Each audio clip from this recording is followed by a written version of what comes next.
Hindi ka Pinoy pag di ka marunong dumiskarte. Hi guys, good morning. Magbutang na sa ako ang kuan nga sana tawag ka ng isda para bulad. Tama. Oh, marami bulad. Magbulad. Yay! Nanami bulad! Magbulad na kami! Dili ka Pinoy kung di ka kabaw mag-diskarte. Tang ina yan. Ay, tang ina, sorry. Nag-voice over ko sa akong kuwan. Bulad, nag-video man kung di bulad na ako ba. See? Oh. Kung gusto mo, may paraan. Kung ayaw, wag. See, nanami bulad. Maya kuan. Duha ka adlaw ning ibulad, no? Hi guys, I'm back. Magkonta guys. Maghibo taog bularon. Magbulad ako taog guys.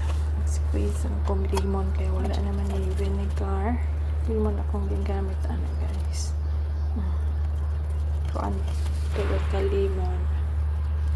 Wala man may vinegar good na hotan may vinegar.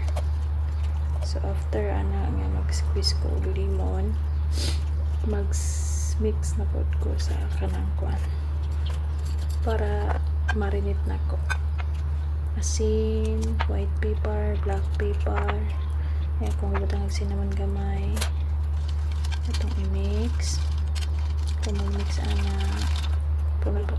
then mag-slice na ta sa isda. Abot mo lang kabulon sa nga ng isda guys. Balo mo rin siya tilapia. Ang buwat. I did now.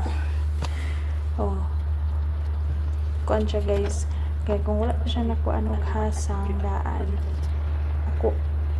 Arat ako sa loyo mag-slice para bali ang kuan niya pag-slice and blindot sa din. Kuan naman gani pagdalaan ni sa taga-maniho kuan man sana gilimpyuhan na daan mo nang lisod kay siya i-slice sa loyo kay maputol man. So diri ko sa atubangan nag-slice para dili siya maputol, dili siya mahiwalay. Mura og kuan ba? Murag bansay kayo pero atikra. I've learned this kind of stuff when I was young because I was